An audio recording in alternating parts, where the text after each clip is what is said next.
हाय guys, नमस्कार to one and all, welcome back to my Rupaya. आज हम डिस्कस करने वाले हैं tax harvesting and how you can save 1 lakh through tax harvesting. तो सीधे करते हैं मुद्दे की बात। टैक्स हार्वेस्टिंग क्या है?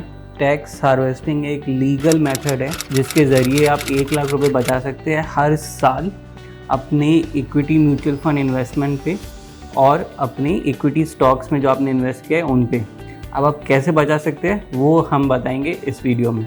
इनकम टैक्स एक्ट का एक प्रावधान है सेक्शन 112A। अब ये सेक्शन क्या कहता है कि अगर आपने कैपिटल गेंस हुआ है, आपको कैपिटल गेंस को कुछ लोग प्रॉफिट भी बोलते हैं।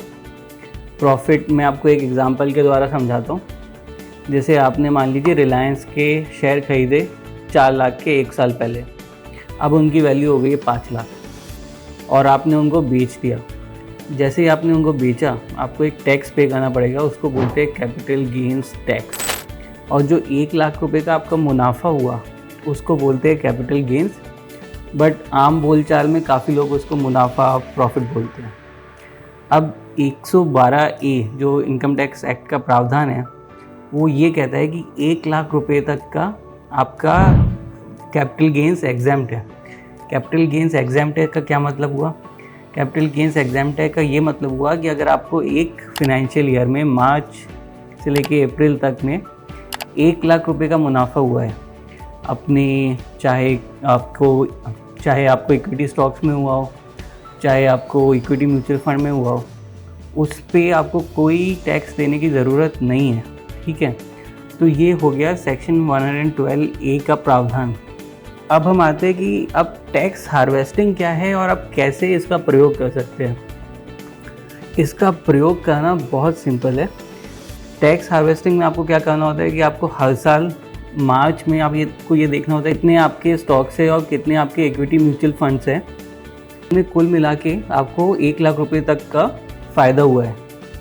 अगर आपके पास ऐसे स्टॉक्स है और आपके पास ऐसे इक्विटी म्यूचुअल फंड है जिनमें आपको कुल मिला के 1 लाख रुपए का फ़ायदा हुआ है, तो आपको क्या करना है, आपको मार्च में उनको बेच देना है। ठीक है, आप मार्च में उनको बेच दीजिए, आप अपना प्रॉफिट बुक कीजिए। आप चाहे तो मार्च में बेचें या साल में कभी भी बेचें, बट आपको इंश्योर ये करना है कि आपका जो गेन हो रहा है, कैपिटल गेंस जो हो रहा है, जो प्रॉफिट हो रहा है, वो 1 लाख रुपये से ज़्यादा ना जाए। ठीक है, तो जैसे ही आप बेचेंगे इनको, आप पे कैपिटल गेंस का ये जो 112A का प्रोविज़न है उसकी वजह से आपको 0 टैक्स देना होगा। ठीक है, नॉर्मली अगर आप अपना स्टॉक बेचते हैं, नॉर्मली आप अपना इक्विटी म्यूचुअल फंड बेचते हैं, तो आपको 10% कैपिटल गेंस देना पड़ता है अगर वो लॉन्ग टर्म कैपिटल गेंस है। अब आप बोलेंगे कि अभिजीत आप तो ये कंफ्यूज कर रहे हैं, लॉन्ग टर्म कैपिटल गेंस और कैपिटल गेंस में क्या फ़र्क है?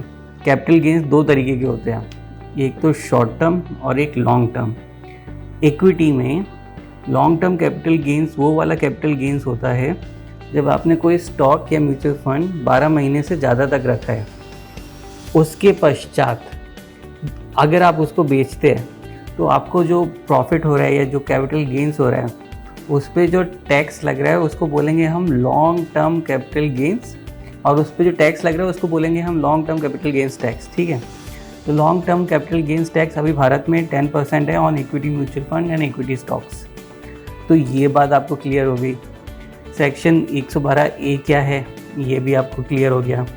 और टैक्स हार्वेस्टिंग क्या है? आपको साल में एक बार अपने स्टॉक्स वगैरह और इक्विटी म्यूचुअल फंड बेचने होते हैं और बेच के ये इंश्योर करना होता है कि उनका जो प्रॉफिट है या कैपिटल गेंस है वो 1 लाख से ज़्यादा ना हो। और जैसे ही आप ये करेंगे आपको 0 टैक्स देना होगा। अब आप बोलेंगे कि टैक्स हार्वेस्टिंग में आप जो पैसा आएगा हम उसका क्या करें? आप उस पैसे का कुछ भी कर सकते हैं। आप चाहे तो उसी स्टॉक में तुरंत ही री इन्वेस्ट कर दीजिए। ठीक है, क्योंकि आपका तो क्या पर्पस है, लॉन्ग टर्म इन्वेस्टमेंट आपका पर्पस है। आप सोच रहे होंगे कि हमारे स्टॉक बिकवा दिया, अब हम क्या करें? तो इस टैक्स हार्वेस्टिंग का पूरा पर्पस ये है कि आपकी टैक्स सेविंग हो। ठीक है, अब हम इसको एक एग्जाम्पल के द्वारा समझाएंगे ताकि क्लियर हो जाए। मान लीजिए कि आपके पास आपने निफ्टी 50 का मोतीलाल ओसवाल का म्यूचुअल फंड है, उसमें इन्वेस्ट किया। ठीक है, आपने इन्वेस्ट किया 1 जनवरी 2023 को उस समय वैल्यू थी, आपने 4 लाख के स्टॉक्स खरीदे मान लीजिए, ठीक है। अभी हम बैठे हैं मार्च 2024 में, 1 साल से ज़्यादा हमें हो गया है। वो जो म्यूचुअल फंड यूनिट्स थी वो 4 लाख से अब 5 लाख हो गई है। अब 5 लाख हो गई है तो आपको इस स्थिति में क्या करना चाहिए? आपको इस स्थिति में अपनी मोतीलाल ओसवाल के सारे म्यूचुअल फंड यूनिट्स बेच देने चाहिए, ठीक है। आपने खरीदे थे 4 के, आपने बेचे 5 में, आपको 1 लाख रुपए का कैपिटल गेन्स हुआ, ठीक है। अब आपने जैसे ही बेचा, आपको कोई भी टैक्स देने की ज़रूरत नहीं है, because of section 112A of income tax act 1961 आपको 1 लाख रुपए की छूट है। तो वो जो 1 लाख रुपए आपके पास जो टोटल जो 5 लाख रुपए आए है ना, आप चाहे तो उनको सारा ही इन्वेस्ट कर दीजिए। आप फिर क्या होगा, मान लीजिए अगले साल फिर से जो आपका म्यूचुअल फंड है निफ्टी 50 मोतीलाल ओसवाल, वो 1 लाख रुपए और आपको फ़ायदा हो गया। तो पिछले साल शुरुआत में थे 4 लाख के, फिर हो गए थे 5 साल, फिर आप 1 साल और रुके तो अब वो हो गए मान लीजिए 6 लाख के। तो आप ये साइकिल रिपीट कर दीजिए, और ये साइकिल आप हर साल रिपीट करते जाइए तो हर साल आपको कैपिटल गेन्स देना होगा 0। अब आप में से कुछ लोग बोल रहे होंगे कि इसका फ़ायदा क्या हुआ? फ़ायदा ये हुआ कि मान लीजिए आप उसको आपने पहले साल अगर नहीं बेचते, ठीक है, फिर 2 या 3 साल बाद आपको ज़रूरत पड़ती, 2 या 3 साल, मान लीजिए कि आपको 3 साल बाद ज़रूरत पड़ती, और उस समय तक आपका जो 4 लाख का आपने जो म्यूचुअल फंड में इन्वेस्ट किया था, अब वो 7 लाख का हो गया, ठीक है। तो आपको कैपिटल गेन्स हुआ 3 लाख का। अगर आपको 3 लाख का कैपिटल गेन्स हुआ है तो आपको उस पर देना पड़ेगा 10%, यानी 30,000 आपका चला जाएगा कैपिटल गेन्स में। इससे अच्छा ये होता कि आप हर साल बेचते। अगर आप हर साल बेचते 1-1 लाख का और फिर तुरंत ही अगले दिन री इन्वेस्ट कर देते, तो आपका इन्वेस्टमेंट तो उतना ही रहता, आपके पास 7 लाख रुपये उस हालत में भी होते। बट क्योंकि आपने हर साल 1 लाख रुपये का कैपिटल गेन्स बचाया अपना, तो उससे आपको 10-10 हज़ार का बचत होगी। अब मैं आपको बताने वाला हूँ कि टैक्स हार्वेस्टिंग आप जब कर रहे हो तब आपको क्या क्या चीज़ें ध्यान में रखनी चाहिए। नंबर 1, टैक्स हार्वेस्टिंग आप सिर्फ इक्विटी म्यूचुअल फंड्स और स्टॉक्स के लिए कर सकते हैं, ये डेट म्यूचुअल फंड्स में नहीं कर सकते आप।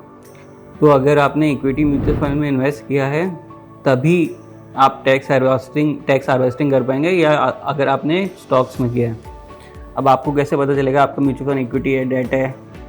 आप जाइए कोई भी ऐप जो आप यूज़ करते हैं, grow, ET money, ICICI direct, उसमें अपने म्यूचुअल फंड का नाम लिख दीजिए। जैसे ही उसकी प्रोफाइल खुलेगी, उस प्रोफाइल में लिखा होगा वो इक्विटी है या डेट है।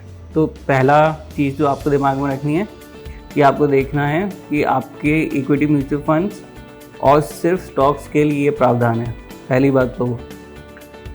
दूसरी बात जो आपको ध्यान में रखनी है कि आपको देखना है कि आपका जो टोटल कैपिटल गेन्स है वो 1 लाख रुपए से ज़्यादा ना हो, ठीक है। तो वो बात कैसे आप ध्यान में रखेंगे? आपको जब भी कोई स्टॉक बेच रहे हैं तो आप देखिए कि उसमें आपका कैपिटल गेन्स कितना है, ठीक है। ज़रूरी नहीं है कि आपके एक ही स्टॉक में या एक ही म्यूचुअल फंड में इतना गेन हुआ हो, 2, 3, 4, 5 में भी हुआ हो, तो टोटल कुल मिला के आप देखिए कि टोटल आपका कैपिटल गेन 1 लाख रुपए से ज़्यादा नहीं होना चाहिए। ये हो गया दूसरा।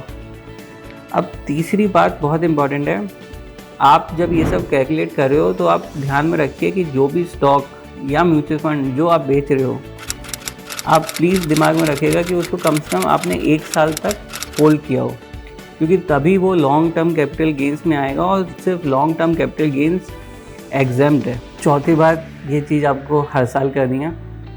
ज़्यादातर लोगों के पास टाइम नहीं होगा तो वो मार्च में कर सकते हैं, या बस ज़रूरी नहीं है कि आप मार्च में करिए। आप अपने स्टॉक्स कभी भी या म्यूचुअल फंड्स कभी भी बेच सकते हैं एक फाइनेंशियल ईयर में। आपको बस ये इंश्योर करना है कि जो पहले की 3 चीज़ें मैंने बोली है वो सब आप ध्यान में रखो, ठीक है।